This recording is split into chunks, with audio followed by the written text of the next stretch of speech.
Gospodine Bulić, dobar dan, Dobar voljan dan. pozdrav. Uzvraćam na isti način. Ne znam makedonski, ali pošto sam rođen u Kumanovu, samo ti kažem nešto. Posle toga su se odselili u Vipavu u Sloveniju. Ovamo sam naučio da vičem mamo, pošto su posle toga bili u Skoplji, a tamo sam morao da vičem kako drugačije izgovaraju, pa sam tamo izgovorio očka, a ovamo sam govorio tato, znaš, tako da sam se jedva snalazio u tom okruženju. Novom, što kaže. Kao što mi sad ovo sasvim novina, da razgovaram sa ljudima iz mog rodnog grada. Bulić je rođen u Kumanovo, a da li znaje nekoj kumanovski zbor? Ja ne znam, malo me sramote, ja sam živeo samo do negde do 7. 8. meseca života. Moj tata je sa Durmitora, a mama je iz Cetinja. Pošto on bio vojno lice, bili su stacionirani u Prištini. Kad se upoznao sa mojom mamom, tada nije bilo ono hoću neću, nego poslali su ih u Štip. Tamo su verovatno napravili mene, pa sam ja rođen u Kumanovu. A tu su napravili sestru i ona je rođena u Skoplju. I tata je bio načelnik doma armije tamo, tako da sam ja neke do 3,5-4 godine živeo u Skoplju. Imam vrlo neke ovako nerazgove, neke slike samo, znam da smo živjeli blizu zoološkog vrta, to mi je ostalo. Da pojasnimo našim gledači, ti si rođen u Kumanovo. Jeste. U Kumanovo, ali međutim tvoja ta zgrada ili kuća kada si živjel je ispod Sokolana. Znaš šta, ja ne mogu to da tvrdim tačno, znam da u Krštenici piše ulica Generalisimusa Staljina, znači generala Staljina. To je verovatno bila ova glavna ulica. Dobro. Pretpostavljam da nisu smeli Staljin je tu, ja sam rođen 47. godine, znači Staljin je bio tada jači od Tita. Od 48. su verovatno umesto Staljinove stavili Titova, a njega su izbacili. I mama mi je pričala, ja znam da mi je govorila, pošto je tata naš Crnogorci, kaže, ona nasađuje sekiru u drugom stanju, čim je nasađivala sekiru, znači su išli nešto da, verovatno da drva skupljaju. Sad, verovatno su i rezali drva, sad ja, ne znam da li je to bila mala kuća ili zgrada, to nisam stigao, nisu mi roditelji živi, tako da ne znam taj deo. Dobro. Tvoje tatko i majka što imate raboteno? Tata je bio vojno lice, a mama nije bila zaposlena. Znači, tata je iz rata izašao kao major, u stvari kao kapetan, a tu je dobio majorski čin. Ali tu ima prelepih priča koje sam ja opisao, imam ih u romanu Oko otoka, vezano za moje rođenje. Pošto znaš kako su bila, tata mi je pričao da su tada u domu armije gostovali najveći pevači, to po 10, kaže Nada Mamula, Zajemi Mamovi, Safet Isović, baš na velike zvezde. Domovi armije su bili u malim mestima, u stvari centri kulture. I tata mi je pričao kad sam se ja rodio, onda je on otišao i malo su svi popili, znaš. Sad, pošto je to bilo ono vreme pred IBE, dakle vezano za Ruse potpuno, znači opredelili su se da ime bude rusko. Mada sam ja sa Durmitora, gde se moji stričevi zovu Obrad, Radoman, Ljubisav, Mirčeta, ja sam jedini sa ovim imenom od 4 slova. I kaže tata da su u domu armije, u njegovu šapku u vojnu, stavili 3 ceduljice. Na jednoj je pisalo Kostja, na drugoj Nikita, a na trećem Vanja. I kum Slovenac, pošto smo tada su bili još braća svi, kum Slovenac je bio poručak, izvadio je Vanju. Tako da ja kažem, dobro je da sam Nikita, bilo bi čak ni to, Nikita. Zamisli, ovako Vanja, pa sam često švercovao u gimnaziji, upisali su me bili, pošto su po 2 odelenja radila fiskulturu i predvodničku obuku. Pa sam ja sebi upisao na ženski spisak, pa me po 6 meseci tamo stalno čitao nastavnik, a nisam bio u muškom spisu, nije na času, sam posle propao kad su me uvatili da varam, znaš. Ali dobro, to je ta priča, ali tata mi je pričao zaista to o nevjerovatno lepom životu 47. godine i 48. Znači taj deo u Kumanovu, gde su se maltene svi znali. Pričam je da je to bila ono kao mala varošica u kojoj se znalo u jesen, drva se šegaju, kod nas kažu ovde, da grad miriše malo i na kesten i tako, verovatno Maroni prodaja kestena pečenih. I kaže da mu je možda to najlepše uspomeno kad došao u Sloveniju, da je to bilo sasvim drugačije, nije više bilo te lepote Kumanovske. A ja sam pre 2 godine sa svojom predstavom, bilo je znam da je bio pun dom kulture ili centar za kulturu vaš. U toj predstavi igraju Danina Jeftić, Ivan Bekjarev i Igor Damjanović. Tako da sam ja tada prošetao i išli smo u neku kafanu, ulazi se kroz neka velika vrata, negde u centru, i onda se uđe unutra predivna je bašta. Predivna je bašta unutra, znam smo sedeli i uživali. Mogu ti reći nešto što me iznenadilo, nisam znao, da se toliko gleda na televiziji na kojoj sam ja radio ranije, Europink koji sam radio, i posebno sada emisija Posle ručke, da su mi ljudi prilazili onako da razgovaramo oko toga. Posle smo išli u Kriva Palanka, ali tako se beše zove? Kriva Palanka, da. Jeste, fantastičan ima onaj manastir. Oni su napravili, turistički savez se povezao sa manastirom, spava se u parohijenskom domu u stvari. Baš sam onako lepe uspomene ostalo. I još me nešto iznenadilo, samo da ti ovo kažem, ta predstava koja govori o realitijima, o devojkama koje su prošle kroz reality, pa su tamo radile svašta, naravno, za pare, i kad izađu, sad jednom postaju poznate. A onda raskinu sa svojim momcima, s kojima se do tada zabavljale, međutim upadnu u ruke ovih novih, kako ih zovu, biznismeni, jel tako? I sad imamo taj jedan trougao prepucavanja. Vidio sam da su ljudi u Kumanovu na istim mestima reagovali na kojima se reaguje i u Beogradu, a priča satirična. Znači da su mi, silom su nas sve rastavili, ne kažem to da moramo mi da živimo zajedno ako ima ljudi koji neće, ali bar smatram da moramo da imamo taj zajednički prostor u kome ćemo se svi osjećati lepo, da se osjećam i u Skoplju i u Zagrebu kao što se osjećam u Londonu, da me neko ne prebacuje i pita odakle si i zašto si tu došao. Da li сега, кога ќе дојдеш во Куманово, ќе може да препознаеш оној дом кај што си живеел? Има ли некој да ти каже Вања Бурич е роден тука? Ne, ništa, ja ne mogu da prepoznam nešto da sam živio stvarno u prvoj godini rođenja, ali pošto svake godine idemo u Grčku već 36 godina, znaš, tako me neka seta uhvati kad prolazim iznad Kumanova i onda me uvek, pošto idem sa kumovima i sa ženom i onda me svi napadaju kakav sam ja to čovjek da nikad nisam otišao dole da se raspitam ili tako. Ali ima još nešto kad mi je trebalo pre 10 godina da mi se krštenica uradi, dakle moram se da pišem na vašu, znači na opštinu Kumanovo. Ovde u Beogradu nešto što čekaš na ovim šalterima, pa hoće, pa neće, dobio sam za 2 dana.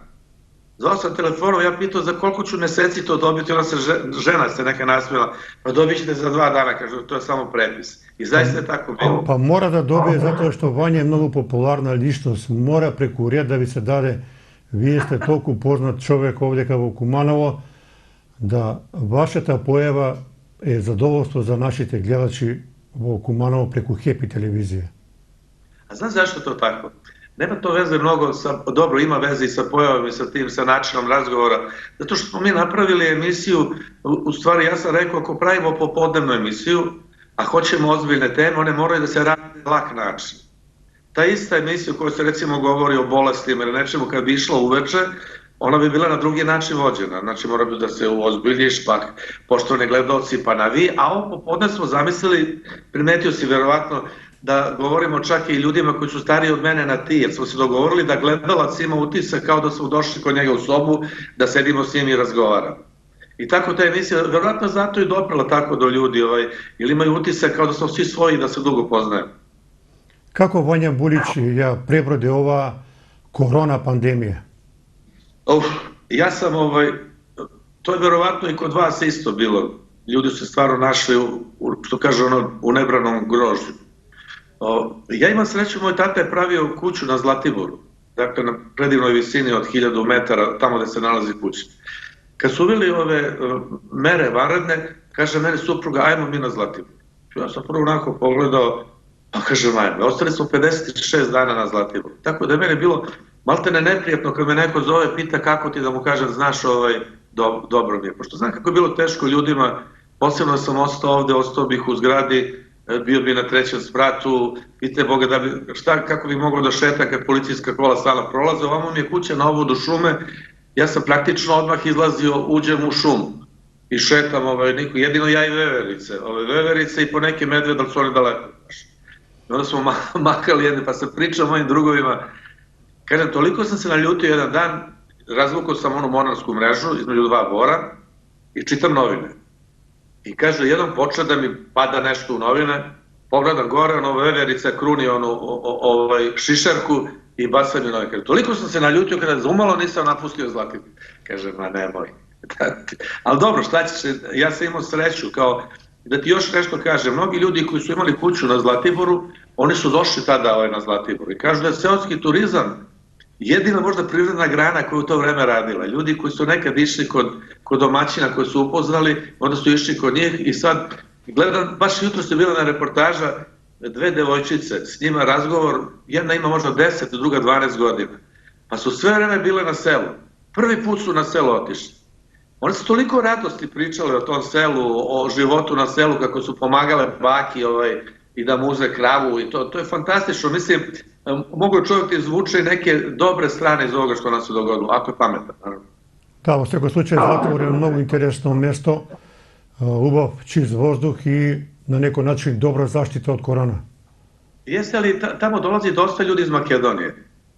Zaista ima dosta turista iz Makedonije, već Rusi su ga dobro osvojili. Inače, kažu da je ovo istinita priča pre Drugog svjetskog rata, jedan, kaže, onako imućniji čovek ondašnji, ode u Švajcarsku da se leči, imao je štitnu žlezdu, volio još nešto, i ga pita lekar tamo, odakle ste vi? Kaže, ja sam iz Srbije. Pa kaže, vi imate najbolje mesto za lečenje štitne žlezde, to je Zlatibor, to je neko ukrštanje ruža vetrova neka. Tamo može, recimo, u avgustu, kad počnu malo vetrovi, pa sa mora kad donesu, znači to je u vazdušnoj liniji 200 km, recimo, od mora. Možda ne toliko, zbog krivina kojima se ide, ali osjećaš lepo miris one suve trave i žbunja pokraj mora. Tako da je to fantastično mešavina, dakle, te mediteranske klime i ove ovamo kontinentalne. I tu se stvara ta ruža vetrova koja je fantastična ne samo za ovu štitnu žlezdu.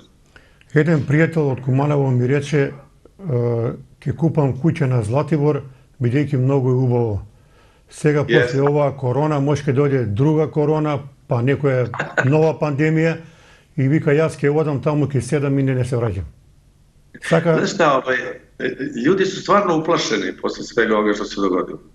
Ja i moj kum smo uplatili, pošto idemo redovno u taj deo tamo ispred Nea Marmarisa u Paradizo, idemo na letovanje i sad zvali smo ovog čoveka, kaže da im ljudi mnogo otkazuju. Međutim, ja znam ovog doktora Nestorovića, on mi je prijatelj, koji je bio sve vreme, ako ste pratili, on je jedan fantastičan čovek i on mi je rekao odmah, kad je uvedena vanredno stanje, on mi je rekao poslednja nedelja aprila, znam otprilike koliko to traje. Ali problem je u tome što oni ništa nisu znali konkretno o ovom virusu, lekari. Pa oni su se čak i šalili, on je pokušao sve da prebaci na šalu, pa su ga zvali šarlatanom, a čovjek je poznat i u svetu. I onda ja šaljem u poruku, kažem, sinoć si mi bio, nisam mogao da uhvatim šta si teo da kažeš. Mora malo, kaže, da dramim i mi lekari ne znamo sve. I pozovem njega i pitam ga za leto, kaže, slobodno ide, već sada možda ideš, ako su oni rešili sve ono sa papirima ili ako su rešili šta će se dogoditi, ako se ponovi, šta će biti sa porodicama i gostima. Ali mislim da je to, jedino ne znam kako je Makedonija rešava, da li će uvoditi neke pozivne testove za ulaz ili izlaz, pošto mora preko Makedonije. Кај нас би требало после 15 јуни да се пуштат граничните премини, меѓутоа состојбата се уште кај нас не е стабилизирана, да се надеваме дека ќе биде се во најдобар ред. За сега мислам дека нема да има потреба од тест, меѓутоа јас тоа не можам да го тврдам. Тоа ќе решат овие институции надлежни. Видиш, ovo se i menja sve, svaki dan drugačije, ne znaš kako koja država. Pa znaš kako ti je teško živeti u ovom okruženju ovde? Meni su tata i mama iz Crne Gore, pa vidimo kako se poneli Crnogorci sada, a ja sebe pišem Srbin iz Crne Gore zato što sam ja gore Durmitor, to je Stara Hercegovina. I apsolutno mi je svejedno, možda napišeš šta hoćeš, bitno da znaš svoje korene, ali nećemo o politici u ovoj emisiji. Samo htio sam za prolaz kroz Makedoniju, koji je fantastičan kad se ide u Grčku. I mi zastanemo tamo ono mesto gde se prođe se kroz jedan tunel tamo pa se izađe kroz drugog, da bi se ušao u drugi tunel, ima razdelnica neka i gleda se na Vardar dole i tu baš udišemo duboko vazduh i svratimo negde u planinama ili idemo u Popovu kulu, tamo svratimo, tako zove, jeste Popova kula. To je fantastično na putu i ima nešto, jedno mesto kod Đevđele Mrzenci se zove selo, u kome je najbolja jagnjetina na svetu. Sad je jedan čovek otvorio ovde kafanu na Banovom brdu i reklamira je tako, dođite, kaže, na jagnjetinu, skoro je, kaže, ista kao u Mrzencima. Так. Вања, интересно е, кај тебе твојот живот е многу бурен, меѓутоа, она што најдов јас за вас, дека вие имате од многу млади нозе афинитет према музиката и формирате една рок група или бенд кој се вика Сидра. Сидра, да. Зошто Сидра? Да, 62. smo mi osnovali orkestar, kad sam ja bio u drugom gimnaziji. I sad danas kad slušam na te stare rockere, znaš, oni kažu, mi smo se tada bavili rock'n'rollom. To je pogrešno. Rock'n'roll se bavio nama, to je ono obrnuto. Recimo, ja sam učio francuski tada u školi i recimo ja tek danas otkrivam kakve su fantastične reči pesama koje su pevali Beatlesi, Rolling Stonesi. Dajte bolje ja vidim, jao, sad te bolja nego mi blještina. Slobodno. Koje su pevali Beatlesi, Rolling Stonesi i tek vidim koja je dubina tih reči. Recimo pesmu grupe Mama Said Papas, Kalifornija spava. California Dreaming Baby, ta pesma. Mi svi doživljamo kao predivnu baladu. A prevod je sasvim drugačiji. Prevod je, dakle, do Kalifornija spava, kaže, avioni odvode mlade Amerikance kao topovsko meso u Vijetnam. Prema tome, kao ono, Satisfaction, Rolling Stonesa. Svi su zbevali, I can get satisfaction, znaš, kao svi igramo, a praktično reči su, ja ne pristajem ovo, ne pristajem ono, neću da dozvolim da sa mnom upravljaju i tako. Tako da je to jedan predivan period, na izvestan način oslobađajući za svakog od nas. Moj tata je bio na Golom otoku pre toga 4,5 godine i sad možeš zamisliti dvojno lice koje se vrati sa Golog otoka, stalno uplašen za svoje dete i tako, i ja sećam ono, verovatno mu je bilo čudno i to, sad ja puštam neku kosu, kako sam morao da zalizujem kosu kad ide na ručak, da me ne vidi, da me ne uhvati, ali ipak su i ti naši roditelji tada osetili da se događa nešto, da je neka promena. Rock'n'roll nam je stvarno promenio život, ali ga tek promenio u pravom smislu kad su počeli ljudi da prave autorsku muziku. Dakle, pesme za koje su pisali reči, koje su mogli da se iskažu na pravi način i kroz muziku i kroz literaturu. Меѓутоа, оно што е интересно, од таа ваша група, сите стана академски граѓани. Имате двајца доктори на науки, инженери и така натаму. Да, маgistar, да. Ali to je, zato se ja ljutim nekad danas kad ti mladi rockeri izađu, pa onda ima fond od 100 reči. Kao da ništa ne čitaju, kao da samo slušaju muziku. I radije bi govorili na engleskom nego na svom maternjem jeziku. To je verovatno u Makedoniji tako. Колку ви помогна на вас таа рок-н-рол музика во душевно смисла, во изградба на вашите личности? Знаеме дека во тоа време Битлси, Ролинг Стоунси беа за младите голема атракција. Ma ne da je bila atrakcija, nego nama je bilo samo da pustiš malo kosicu preko uha i već si nešto. Ali sećam se, bile su one grupe ovih omladinaca svesnih, koji su noću uhvatili kad se vraćaju kući pa ih ošišaju s onim makazama za što se šišaju ovce, znaš.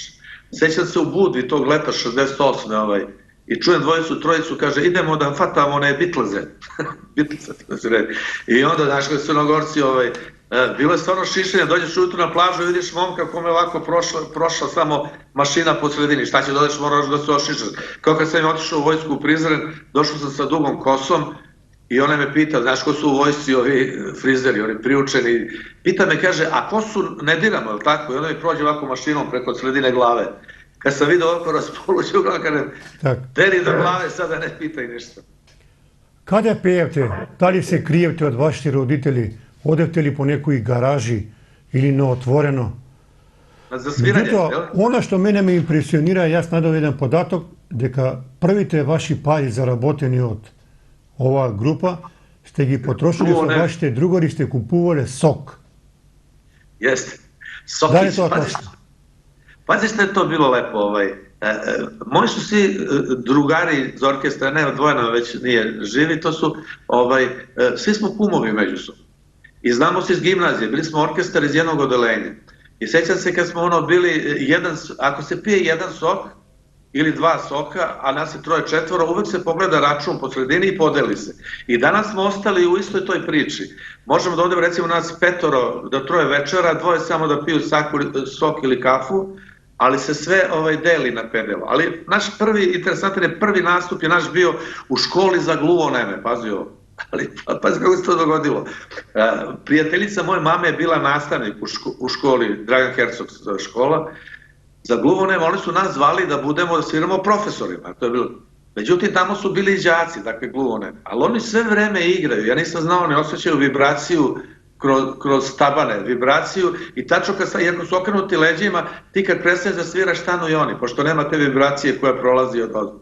Tako da su nas ovi posle su pravili šale na naš račun, kaže, nas su zvali sidrići, kaže, sidrići sviraju gluvonemima, blago njima, kaže, što ih ne čuju, ali dobro je bilo za reklamu. Имате многу голем афинитет, Вања, и за пишување. Јас сега не можам да ги набројувам сите работи кои ги имате напишани во вашата кариера, тоа е голема бројка. Меѓутоа, вие ќе ни кажете од каде толкова дарба и афинитет за пишување покрај музиката? Pa ja sam gotovo kao svi koji su sad u literaturi, a bili su novinari, pre toga su pisali poeziju. Ja sam počeo sa pesmama u drugom gimnaziji. Onda su mi objavio list 4. jul koji imao strane za mlade i student koji imao za mlade bez indeksa, tako se zvalo. Objavili su mi pesme, onda sam ja, znaš što romantičarski zanos, pisao sam ljubavne pesme, ali u akrostiku. Prva se zvala Vera, dakle počinje sa vrata, tamo neka ljubav gore, ali to je bilo lako sa 4 slova. Međutim, sledeća devojka se zvala Ilinka. Trebalo je 7 strofa napisati da bi udenuo Ilinka. Tako sam im odustao od poezije. Onda sam počeo da... Na radnoj akciji sam pisao za novine čiji je tiraž jedan primerak. Znaš, napišeš pa se zakači. Pošto sam imao 3 radne akcije tada i mislim danas da su današnja deca strašno uskraćena za tu radost druženja i predavanja radu na neki način. Čak i ja verujem da ima dece u soliterima koji nisu podigli čekić. A otići na radnu akciju je fantastično. Još kad vidi ko je bio sa mnom, Ljubiša Ristić je bio reditelj čovjek, pa Milojko Pantić. Svi smo bili na radnoj akciji. Ja imam jedan dnevnik koji su se upisali svi. Sjećam se, Ljubiša je napisao, kaže, jednoga dana kad se sretnemo, bit ćemo ratni drugovi sa Save 65. I tako kad putujem u taj deo preko Hrvatske, onda pored Zagreba, onda gledam da li je onaj nasip koji smo mi nekada radili izdržao. Ali to je bilo, sjećam se da su se svi momci iz Novobeogradske brigade počeli zabavljati sa devojkama iz Zagrebačke brigade i obrnuto. Njihovi momci su bili s našim devojkama. I kad smo krenuli kući nazad, mi smo shvatili da su one suviše fine, ove njihove devojke, a naše devojke su shvatili da su oni pa suviše fini, pa tako su oni bili neki filter da počnemo mi da se zabavljamo međusobno. Mislim, živele radne akcije, što? Така е. Дури има и една синтагма која вели да не се биле тие работни акции и служењето на војска, овие генерации сега не би биле здрави и спремни за живот. Tačno, upravo tako. Evo sam vidio pre neki dan, izvijem što se prekine na društvenim mrežama, znaš, imaju dvojica sa torbicama, totalno feminizirani, znaš, i onda on ima neki prugasti kostim, crveno-beli, a ovaj je belo-crveni, a ovaj ima torbicu sa belo-crvenom i obrnuto, znači stoje ovako, ispod postoje neku poruku, JNA, vrati se i spasi nas od ovakvih muškaraca. Nemam ništa, naravno, protiv ljudi druge seksualne orijentacije, ali bilo je nešto u vojsci naučiti se životu. Ja znam kad sam se vratio iz vojske, sam počeo da zatežem svoj krevet ovamo u kući, da sam uredno ostavljao cipele, pored čarape na cipele. Jedino što je problem, što mi niko nije ukrao čarape tu tamo u vojsci, znaš i sam, ostaviš čarape čiste, ono ti zameni, neko stavi prljave, bilo je u vojsci dobro i što ostalo, ali ja sam u vojsku prošao kao vojnik novinar, pa sam, recimo, ja znam svaku karaulu na Kosovu, jer sam bio Niška armijska oblast, vojničke novine, pa sam pisao tekstove odatle, tako da je to bilo fantastično vreme u vojsci, a interesantno je kad sam izašao, nikad me niko nije pitao za neka moja saznanja o tome, mada sam bio u ratnom sastavu, ali sam prošao to, davno je to prestalo, što kažem. Moram ovo da ti kažem nešto vezano za vojsku. Pisao jedan tekst da su svi rekli da je satiričan, a on je potpuno istinit. Ja sam u vojsci bio u pomoćnoj četi i trebalo je da nosim onaj od minobacača 12 kg na leđima, podu. Međutim, ja sam odbojkaš inače, pa počeo sam takmičenja brzo, armijsko, svearmijsko, tako da sam preskočio obuku skroz. I posle sam krenuo u novi nebojnički. Kad sam trebao da izađem iz vojske, nemam ni jedan opaljan metak, znaš, pošto mi je ovo bilo. Kaže, ajde ovako, mi ćemo tebi da napišemo da si ti nišandžija, kaže, pa ćeš da nosiš samo kad su vežbe, nosiš onu spravu, onaj merni aparat, da ne moraš da nosiš tu podlogu. Međutim, 91. godina kad se zakuvalo, 90. već ovo, vidi se će Jugoslavija raspasti, zovu nas tamo onaj opštinski štab. Kaže, druže Vuliću, kako su oni govorili, ono nema ime i prezirno, druže Vuliću, to je penzionisan ovo lice neko, kaže, ti si, vidimo ovde nišandžija, mi formiramo četu, kaže, ljudi ste vi normalni, kada ću pobiti naši, jer nema ni jedan opaljan metak u vojsci, kakav nišandžija minobacača. Kaže, jel tebi piše ovdje u knjižici da si ti nišandžija, ili budeš nišandžija ili ništa drugo. Jedva sam ga ubedio i na sreću, dakle, i naše strane, pošto minobacač nezgodno baca, znaš preko. Mogu sam čudo da napravim. Međutim, Vanja Bulić je golem majstor u igra na karti. Volim mnogo. Ali ne igram na široko, znaš. Igram samo sa kumovima mojim. I sa tatom sam nekad stalno igram. Meni je puna soba tamo ovih pehara, pošto mi nas 3 kuma igramo, a išli smo nekad zajedno u gimnaziju, imali orkestar, igrali odbojku. Igramo jednom svakog petka, igramo karte, preference. I to se beleše vodovi, na kraju meseca onaj koji je bio najlošiji u tom mesecu vodi na večeru sa suprugama, znaš tako. A na kraju godine, znači idemo tu na jednu glavnu večeru, ova dvojica koju su izgubili vode ovoga i pošto imam muziku uvek da idemo, stavi se pehar na sred i zamoli se pevač da kaže u ligi preferensa za ovu godinu pobjede taj i taj, ova druga dvojica da reću bravo majstore, tako je završavaju. To je predivna druženja kojima dolaze onda i drugari i drugi iz razreda i onda se tako radujemo na selištu. Много пати имате изјавувано и по медиумите и овие електронски пишани дека за сите ваши успеси најголеми заслуги има вашата фамилија. Верите да не беше мојата фамилија, јас нема да направив вакви резултати во животот. Ovako, moj sin je negde bili su drugi osnovni ili tako negde, ja imam blizance i starih sina. I onda pisali su pismeni rad, bilo da se opredeli da neko piše o mami, neko o tati. Onda jedan blizanac pisao o tati, ovaj koji je pisao o meni ovako je napisao. Moj tata je novinar, voditelj i roditelj. Mislim da je fantastično, samo što bi na prvo mesto dođe ovaj roditelj. Ja recimo imam i tu knjigu kako sam gajao blizance, to je moja prva knjiga. Ona je izlazila pre toga u nastavcima o praktičnoj ženi. Ja koji sam radio one tekstove, ratne reportaže, po jednom je napravljen film Lepa se lepo gore i tako, niko me ne pita za te tekstove, pitaju me šta ti rade blizanci. I onda imam jednu knjigu, Drugo stanje se zove, ali drugo stanje muškarca, ali ja mislim da muškarac koji na pravi način prati trudnoću svoje supruge, on se menja, a ne ona samo se fizički menja, ali ženi je Bogom dato da bude majka, a ti ako si dobar muž, onda stalno su svoju suprugu, ne ideš više na odbojku, ne ideš na preferans, počinje da ti raste stomačić, tako, samo što nosiš trudove. I onda, i ta knjiga, ja ću sad ponovo da objavim, ona je izašla prema 20 godina, samo sad će se zvati Muškarac u drugom stanju. Inače, urođena i serija i filma su zarobljeni u produkcijskoj kući BK televizije, koja je pod stečajem i to stoji tamo, ima 24 nastavka i film sa fantastičnim glumcima o Bate Živojinića, Vode Ninkovića, Petra Kralja i tako dalje i tako dalje. BK телевизија беше еден голем медиум. Меѓутоа не успеа да опстане поради многу политички причини и во таа телевизија ви имавте многу убави емисии. Jeste, baš. Bila je ozbiljna televizija i jako mi je žao što se mene dogodilo nešto, promjena vlasti koja je bila 2000. godine. Ja sam radio tada u dugi 90. godina. Mi smo se strašno zalagali za promjenu vlasti. Međutim, ta nova vlast koja je došla ukinula i dugu, 2003. godine i ukinula 2006. BK televiziju. I teško je naći prave razlog, kad bi pokušao danas da ih objasne, oni ne postoje. Jedini pravi razlog je bio što je televizija bila dakle neki, kako bi bio znak razuma, nešto što nije bilo ni na strane opozicije, ni na strane vlasti. A moram priznati da su gazde bile počele malo, da su tu preterali. Dnevne informativne emisije su trajale više od 1 sata i bile su više posvećene onome što radi porodice. Tu su ih najviše uhvatili da je zloupotreba informativnog ovog programa.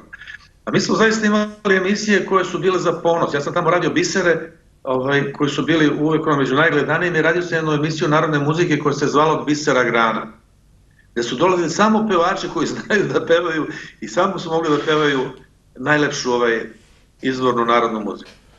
Ali istovremeno mi smo imali tamo Bojanu Lekić koja je radila fantastično, imali smo Milomira Marića koji je bio glavni urednik, na kraju televizije sam bio urednik zabavnog programa i urednik satelitskog programa, ali znaš kako je, danas samo sa setom mogu da razmišljam o tim danima, jer ta televizija je stvarno bila između državne televizije i ovih komercijalnih televizija. Povezivala je jedne i druge.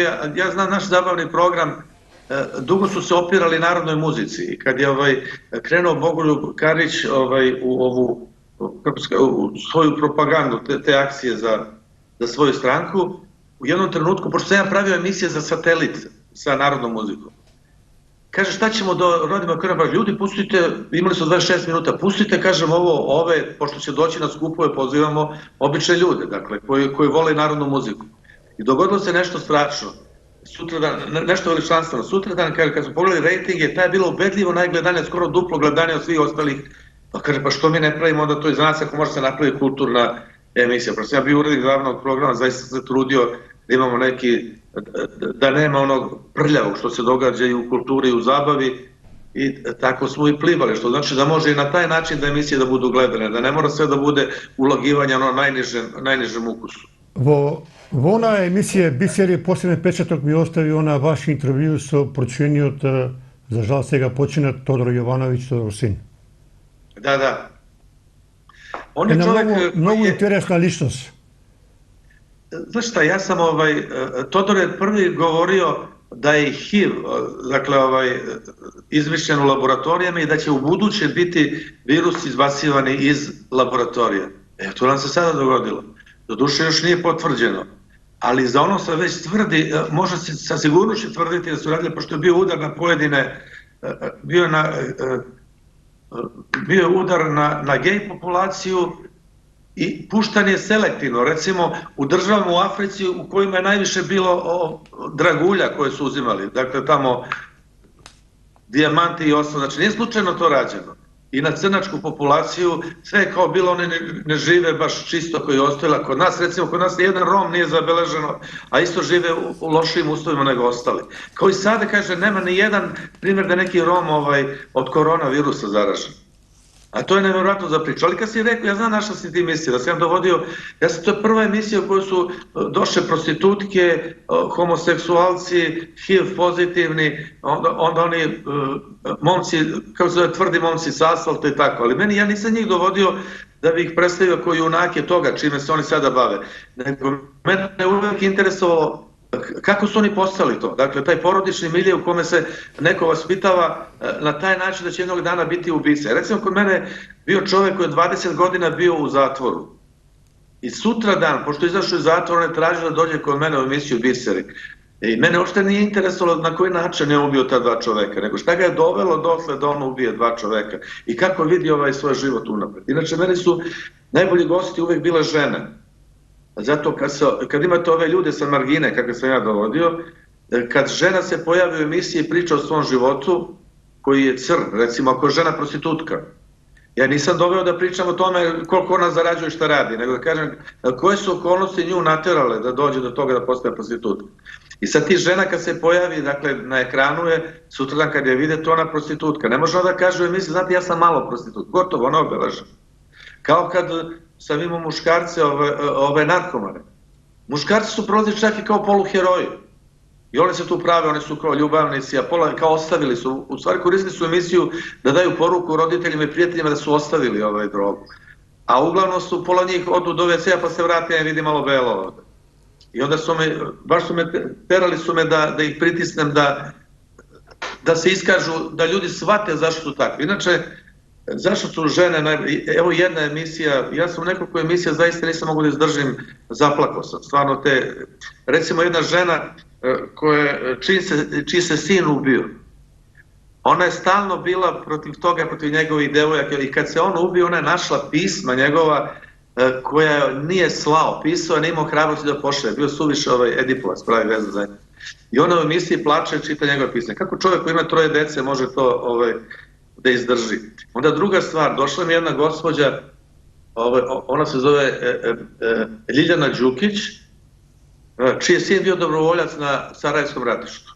I tamo se oženio i poginuo poslije 2 godine i dobio dete koji ima 1 godinu dana. I ona je sve vreme tvrdila da to nije, sumnjala je da je njegov leš taj koji je sahranjen.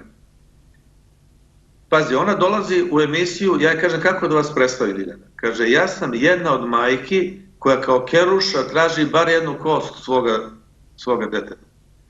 Ona je poslije 11 godina uspela i preko Međunarodnog crvenog krsta, DNK i ostalog, da dođe do pravih kostiju svoga sina. Sad ima drugi put kad je došla kod mene u emisiji, ona dolazi da pokaže i ona mi priča jednu drugu strašnu stvar, pošto sada dok se prenesu kosti iz Bosne i iz Republike Srpske, u tom delu bio Sokolac, ovamo, pa su to bili međudržavni, da ti ne pričam, ona je nekoliko meseci čekala na to i onda svake subote ode u školu u Sokolac i tamo je, kaže, velika fiskulturna sala i poređani su džakovi, u džakovima kosti, identifikovani. I kaže, pored svakog džaka stoji po jedna majka koja poče i razgovara sa svojim detetom. Mislim, to su stvarno čovjek to treba. A opet sam imao ljudi u kojima sam plakao od smeha. Recimo, jedan koji je pričao mi dogodovštine sa svadbe. Pa to čovjek da ne veruje šta sve doživljavaju pevači na svadbama. Recimo, na jednoj svadbi mu gazda kaže, umetniče, to je taj deo, da li bi mogao da mi ispoštuješ da sedneš, kaže, u slavsku tortu i da mi pevaš? Da sedne na tortu. Kaže, izlazi torta i kad sam seo, tek tada vidio da je torta iz zamrzivača. Možda zamisliš kako ga je, kaže, i kad je teo da peva, valjda od onog hladnog, kaže, izašao mu ženski glas iz usta. Skočio da ga biju, jel da se spasio. Ali, kaže, zaradio dobro, pošto uzeo pare unapred, znaš, za to.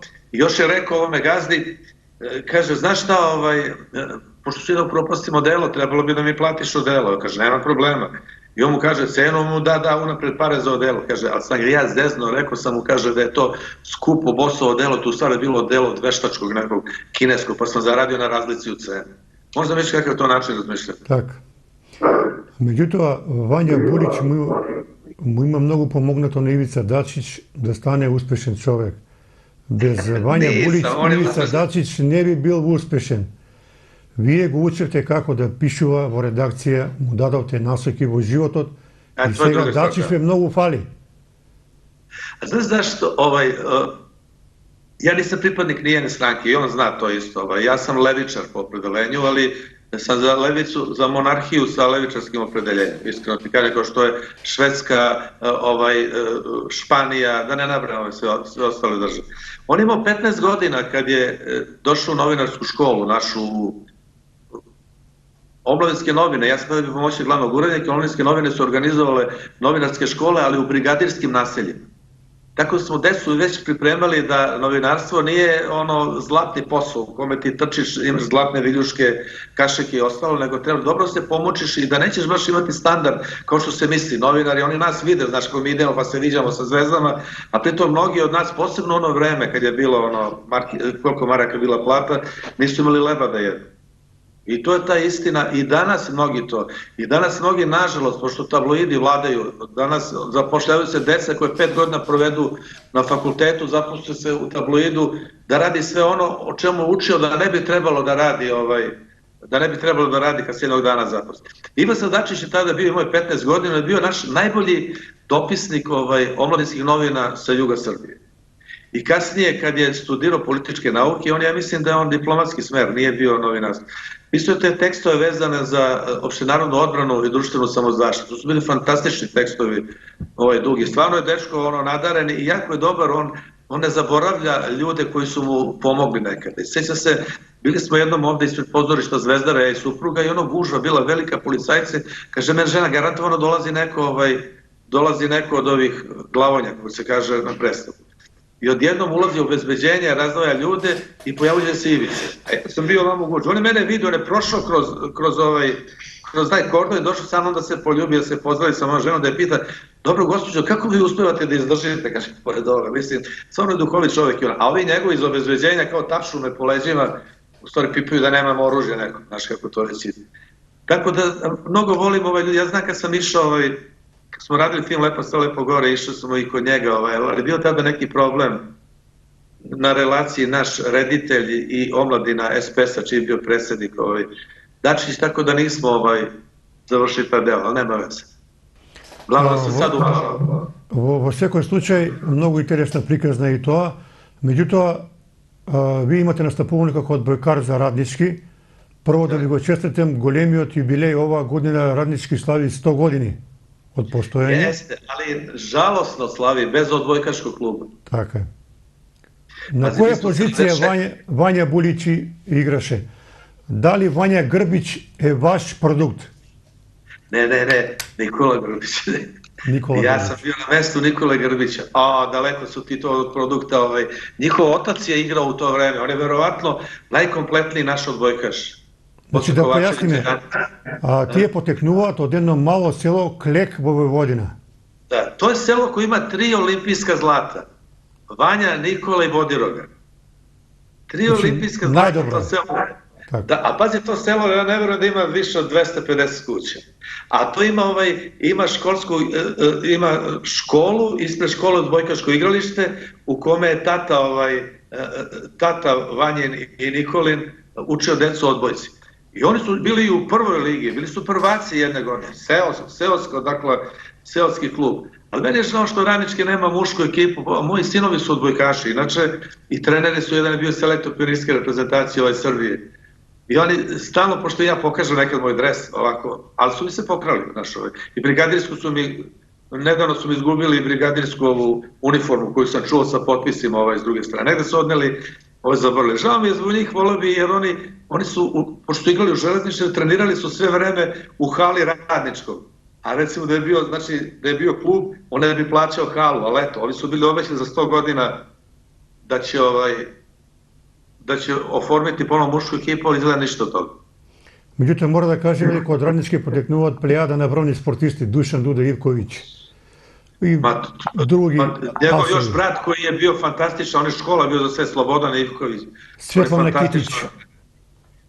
Kitićka, ona je došla iz Tuzle, kod nas mi smo, ona je mlađa od mene, smo u isto vreme kad sam igrala odbojku, ona je igrala rukomet. Bila je prelepa, pa je nosila vreme plavu, kratku kosu. To je stvarno bilo žena da je gledaš koliko je bila lepa, a pritom sportista neviđen. Ona sa njenom visinom, ona imala najbržu loptu išla kad izlazila iz njene ruke.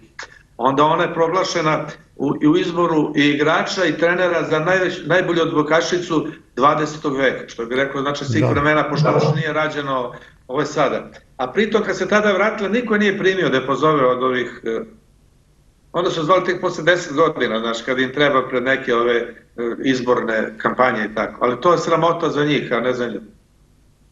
Меѓутоа, Србија, обичниот народ, може да се гордее со сите успеси на вашите спортисти. Доминирате во женска одбојка, во кошерка, во ватерпол. Како е можно една така мала земја да биде доминантна во спорт?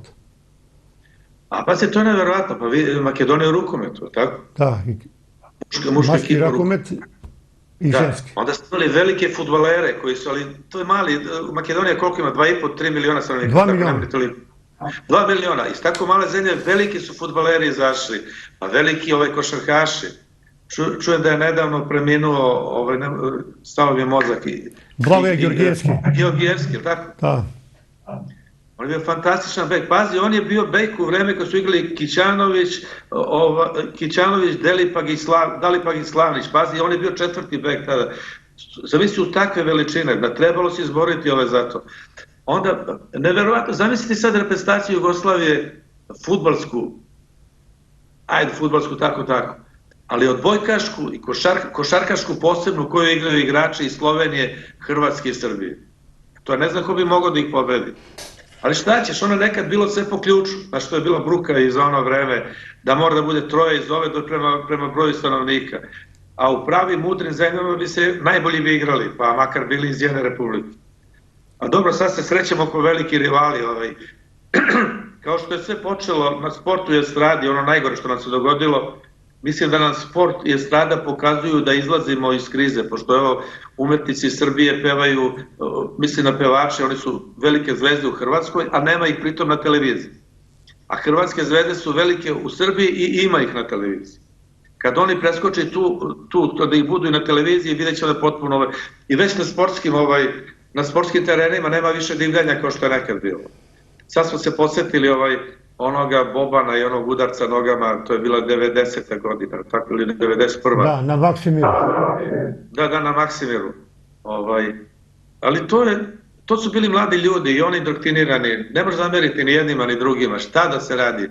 Mlado, ti znaš i sami fudbaleri kakvi su, oni imaju tu prirodnu inteligenciju. Kad neko kaže glupi su, to je sramotno reći za nekog koji onakve stvari izvodi na terenu da je glup. On je samo neobrazovan, ima prirodnu inteligenciju koju nije nadgrađivao obrazovanjem i to je ta muka. Oni su njima sređivali srednje škole, dobiju papire, ajde, ali nije svejedno imati papir.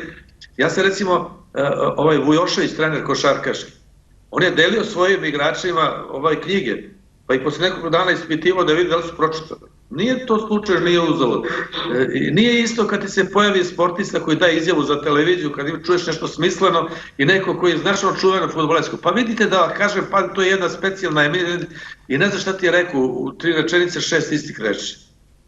Međutim, svi sportisti u Srbiji pokažaju humanost za vreme nova korona kriza. Evo Novak Đoković donirao 6 miliona evra za borba protiv ova pandemija.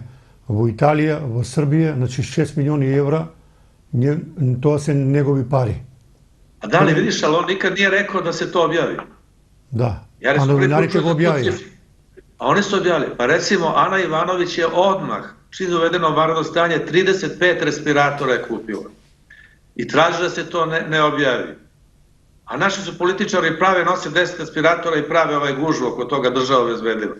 A ona nije htjela se pojaviti, nigde na televiziji, kupila je i dala. Novak Đoković, inače pomaže ove crkve, manastire, ne traži uopšte, ima posebno fondaciju koju on prikuplja, a ono što daje lično ne da da se objavi. A fondaciju traži da se objavi, da bi fondacija imala što više ljudi privukla za sebe. To je veličina jednog čovjeka. On je mene, ja sam njegovo ime uzeo za ime glavnog junaka mojih romana. On je Novak Ivanović se zove. Novak je po Novaku ime, a Ivanović po Ana Ivanović prezime.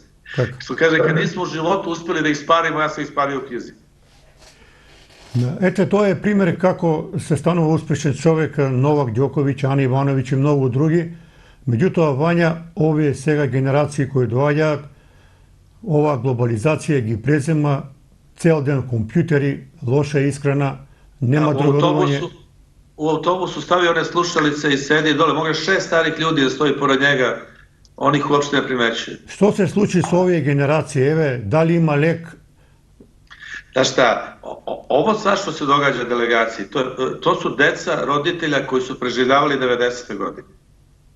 Ovi divlji navijači danas mladi, to su deca navijača iz 90. godina koje država je kao budila nacionalnu svest na najgori način. Znaš da je Arkan bio vođa navijača i državna bezbednost ga je instruirala.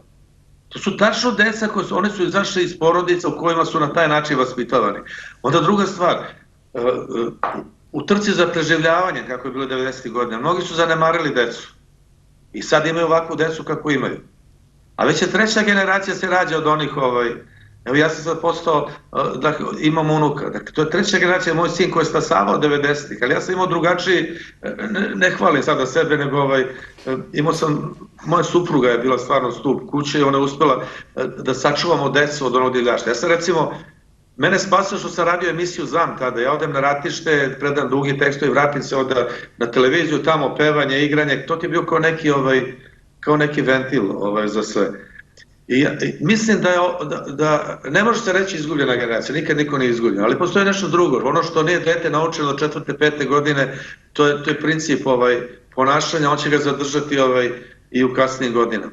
A što ne znači da ne može opet pritiskom sistemom obrazovanja kroz srednju školu, kroz osnovnu srednju školu, posebno na fakultetu, da se to, ali droga je neverovatno ušla, verovatno u Makedoniji, još pričaju da će se legalizovati marihuana, pa se već to smatra da nije ništa, a svi koji se poznaju kažu da koliko preterano uzimanje marihuane, koliko otupljuje mozak i ostalo i da je to predvore za ulazak u druge droge, tako da je teško razmišljati o tome, ali najgore je taj nedostatak empatije, da to se u autobusu, kao što sam ti rekao malo pre, vidi najviše, kad na stolicama sede uglavnom mladi, a stari stoje. A od toga se vidiš kakav je odnos inače. Onda naša predsjednica države Ana Brnabić je neoprezno rekla pre 15 dana da imamo 30% manje ovog porodičnog nasilja nego Evropa u doba koronavirusa. Međutim, mi u to vreme samo se o tome nije pisalo. Sad odjednom isplivalo strašne stvari. I bojim se da će taj naknadni udarac psihološki, dakle, to kao što je vijetnamski sindrom bio ili kao što je ono posle bombardovanja što smo imali, da će taj udarac tog psihički na ljude, da će se tek odraziti možda za 1 ili 2 godine.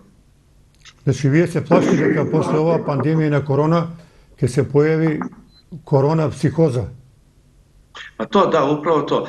To se već javlja, jer ja gledam koliko ljudi, ja imam prijatelje, nekoliko prijatelja psihijatara i kažu koliko se povećao broj ljudi koji dolaze za savete i koliko se povećao broj količina lekova, psiholekova koji se izdaju. Ali ima kod nas nešto drugo, i kod vas isto tako, vjerojatno u Makedoniji. Patrijarhalna sredina i smatra se sramotom otići kod psihologa i psihijatra. A to je bolest kao svaka druga, koja se zakače, koja može se spreči, a koja zanemariš, kao kad imaš rak u prvobitnoj fazi pa ne odeš na vreme, ona eskalira. Tako isto sa psihičkim bolestima. Prema tome, savjet svima, ako imate neku muku na psiho osnovi, pođite obavezno kod psihologa ili psihijatra i čak kažete prijatelj. Znači, ljudi se stide da kažu. Znači, kako je lepo kad ti prođeš nešto pa kažeš pomogao mi je psihijatar. To treba svako da zna da je... Pa jedno tako može, mislim, na stručni način, drugačije se ne može to sprečiti. Epidemija toga, kao što si ti rekao malo pre. Poslije jedne epidemije može psihoepidemija da naleti. Vanja, вие недавно бяхте во посета на Бон Стил во Косово. Каква е таму процедура да се влезе?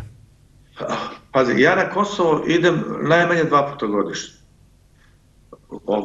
I to ne idem samo u Mitrovicu, nego idem, recimo imao sam nedavno u Štrpcima književno veče, to je znači na kraju Šarplanina gore ispod toga, pa onda imao sam u Prizrenu, KTV, Kosovska televizija, radila samo jednu reportažu na naš, sam smo šetali kroz Prizren, ja sam bio tada nekad u vojsci i tamo se dogodilo nešto što, recimo u Prištini u kojoj živi 60 Srba. Nas u 4 smo Srbina bili u kafani u Prištini, što smo glasno govorili. Niko nije obraćao pažnju na nas. Kelner je mladi Kelner ne zna srpski jezik, rođen je posle 2000. godine, pa nam se stari Kelner izvinjava. Ali posle kad sam otišao, shvatio sam. Mi smo tamo sada turisti, kome treba uzeti pare kad dođeš. To je sva finoća prema tebi tako. Kod njih je strah, ako dođe Srbija sa Kosova nešto traži, ono misli da traži nešto svoje ili tako. Ali kad sam išao prošle godine, vratit ću se na Bon Stil, nisam zaboravio, kad sam prošle godine išao u Štrpce na književno večer, su mi rekli nemoj u Uroševac da staješ i ja baš hoću da vidim zašto ne, i stao sam na benzinskoj stanici. I rekao sam čovjeku napunite mi za 10 €. Ono je bilo prvo pitanje, jeste se umorili, vrlo kulturno ste mislim, nema šta to. Čovjek treba, došli si kod njega, trguje, plati i aj zdravo. Ja sam ga uspite mi za 10 € benzina, i on ustao i kaže meni 10 €, ja stavljam ruku u džep i stavljam mu 20 zelenu novčanicu, kažem evo 10, vi mi dođete 10 €. On kaže neće biti. Kažem kako neće biti, ja sam za 20 uzeo, kaže da li vi mi dajete 20 dinara, ne 20 €. A meni su bile pomešane ove novčanice i sad, ja sad kažem pokušao sam, ali to ne vredi. Čovjek kaže dešava se. Zamisli ovako, kaže zamisli da je bio neko ko je pomislio da ga ja provociram. Čovjek je bio pametan i naravno. Sad ću preći na Bon Stil. To je bilo, Atlantski savjet je organizovao, dakle 8 redakcija je bilo dole. Bili smo u italijanskoj bazi, pa smo bili u finskom gradu u Prištini, gde se sad nalazi ta glavna baza vezana za centar, pa smo onda išli u Bon Stil. Kod Italijana je sasvim drugačije sve. Kod njih se muzika čuje, kafić veliki i tako. U Bon Stilu imaju privatno obezbeđenje, dakle ne obezbeđenje iz krugova vojske. to su sve ili stari ratnici ili ljudi sumnjivog porekla. To se vidi po njima, svi su drži, polovina su beli i crni, pomešani su. To se ne drži puške i repetiraju, pa onda ideš tamo pa ti uzimaju otisak iz oka, a mi smo došli na njihov poziv. Ali ne smiju da se mešaju ovi koji su nas pozvali, zato što to radi obezbeđenje. To je bilo na 20 metara staviti, vratite ličnu kartu, a skinuti ono. Pa sljedeći 20 metara zaustavite, ti vrati ono onako. I u jednom trenutku mi zbunjeni počinjemo da se smejemo, znaš. I to baš u najgore trenutku kada su nas nekli datirali sa puškama da stanemo iza jedne linije. Ja znam da oni neće to upotrebiti, ali je gadan osjećaj, znaš.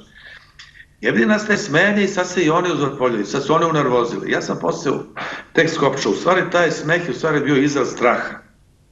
To ti je kao da odeš na groblje, znaš, pa kad ljudi nekontrolisano pričaju viceve i smeju se, a pritom tamo rodbina i ovi sve. To je apsolutno to bilo. I unutra, to je razočaranje kad vidiš kako ti su drvene sve. Ljudi da to kažu da je to ispod zemlje, ali nije, to njima treba taj deo tu da mogu da se spuste helikopterom, avionom, što je jedna velika, jedna ravnica, dakle, u sred Kosova. Ali meni je najtužnije bilo što niko od nas iz ovih svih redakcija ne uspio da dobije iz delova u kojima žive Srbi, da dobije izjave Srba. Zato što ovi koji su na srpskoj listi neće daju izjavu, a njihovi se šefovi kriju. Tako je rukovodstvo. Ovi koji nisu u srpskoj listi plaše se da se nešto ne zamere, pa da ih možda čuo sam i ovi ostaju bez posla, ovi posle kad pređe ovamo, onda... Ma to je strašno, znaš, gde su, što kaže, ne daj Bože da se Srbi slože, a to ti je to. Onda kad sam bio sam kako se zove ovo mesto, okruženje, potpuno okruženje albansko, znaš. I sad, žali mi se ovaj Srbin kako su u Goraždevacu, da. Tu su ona deca bila pobijena, ako sećate kad su izbile ono 2004. godine. I kaže, žali se, kradu im stoku Albanci. Pa onda kradu ovo i ovako, pošto u okruženju 100.000 Albanaca. I ja odem pravo kod policajca tamo i dobar dan, vidim da je Crnogorac. I onda se mi kao ali on je kosovska policija. Ja mu kažem ovo. A on me kaže, pogrešno, kaže. Iste stvari nestaju i Albancima. Kaže, to kaže kradu ovi Romi, Cigani kradu. Ja pomislim, kaže, da li je moguće da on našao to rešenje kad oni nema maltene Roma proterali i on je sad našao rešenje ko krade Srbima i tako je na površno, što ću ti reći, kod njihove policije. Inače, ja sam u posljednjih 6 godina 4 puta bio u Velikom Ropotovu, to je tamo enklave, taj deo, za Vidovdan. Vjerojatno ću i ove godine. I tamo odemo sa 3 pevača, modna kuća Mona nosi poklone tamo ljudima i napravimo veliki koncert na fudbalskom igralištu. I čuva nas albanska policija, kosovska. I ljudi pevaju, recimo kad sam vodio Gedžu Uroševića, on je malo preplašeno, kaže, šta ću ja da pevam tamo? Pa pevaćeš Marširala kralja Petna garda i pevaćeš od Srbiju lepotice. Pa kako? Ma ne boj se ti ništa. On je pevao, ove albanske policajci nisu ni obraćali, pa što oni ljudi u sredu tamo stanje, to je enklava, Srbi pevaju 3000 i posle toga otišli su u disko klub zajedno kod njihovih komšija Albanaca da igraju s njim. Prema tome, drugačije se živi u enklavama, drugačije se živi, niti onako kako pišu srpske novine, niti onako kako pišu albanske novine. A da nije dobro, nije. Вие сте голем мајстор за пеење со гитара, меѓутоа денеска се договоривме нема да свирите и нема да пеете. Da, neću, ali ću reći vrlo kratko. Kad smo u mom društvu se mnogo pevaju, mi volimo makedonske pesme, Kaleš Beranđe, volimo da rasturimo, pa onda Biljana Platno, Beleše, tu su baš sve snage. I kad pevaju Bitula, Moj roden kraj, ja uvek ubacam Kumanovo, moj roden kraj, ja sve vreme pevam sa Kumanovo, oni pevaju sa Bitula. Tako da znaš da čuvam sećanje na svoj rodni kraj. Во секој случај, Вања Булиć може да земе македонски пасош бидејќи роден во Куманово. Mogu bi, ja sam to čuo nedavno da mogu da uzem makedonski pasoš. Ako uđete u Evropsku uniju, evo mene za pasoš. A znam kad prolazimo pored Kumanova, to mi se već 2 puta desilo, desi ti, verovatno tu rade policajci neki. Jedan mi je rekao, jel imaš, kaže, si ponovno, ne, ovako je bilo, kaže, ne možeš da prođeš ako mi ne ispuniš nešto. Kaže, šta je bilo? Jesi ponao knjige da mi pokloniš jedan? A ja, pošto nosim svoje knjige, ostavim na more, pa ovako, Spasilo, naravno da bi me pustio. I onda sam mu potpisao, čak sam mu znao ime da skoro kako je. I rekao je prvi put kad dođem, imam negde zapisano, kad dođem u Kumanovo da mu se javim. Po svakom slučaju, Vanja, ti благодарам за ovaj razgovor i imaš голям поздрав od граѓаните на Куманово и ти посакуваме долго здравје, убав живот, мир и со твоите внуци да го поминуваш по големиот дел од денот. Бидејќи има една стара парола, вика, внуците се најголемо богатство. To je istina živa. Meni je žao žao mi je što recimo ne mogu da ovdje da ima knjiženo veče tamo recimo u Kumanovu. Pošto su moje knjige vezane istoriju, religiju i one su ovdje uvijek među najčitanije knjigama. Zvali su me nedavno, ti si mi rekao prosvetno delo ili kako se zove? Prosvetno delo, da. Da, zvali su me da želi bi da prevedu jedan moj roman. Pa ako to bude, onda će vjerojatno povezati sa knjižene večeri. Еве, ние се надеваме дека ќе дојдеме кај вас во Хепи телевизија, а ти ќе не примиш и има да зборуваме за Куманово со часови и часови. Onda ćemo biti zajedno, reći Omariću da sedimo zajedno. Може, договорено. Окей. Се најубаво, многу ти благодарам Što за kažemo овој ruka разговор. odavde. Поздрав Hvala Кумановец, Вања Булиć. Може ли така? Može, hvala veliko, stvarno mi je jako drago što sam imao ovaj razgovor. Се најубаво и се гледаме во некоја друга прилика. Takođe, prijatno.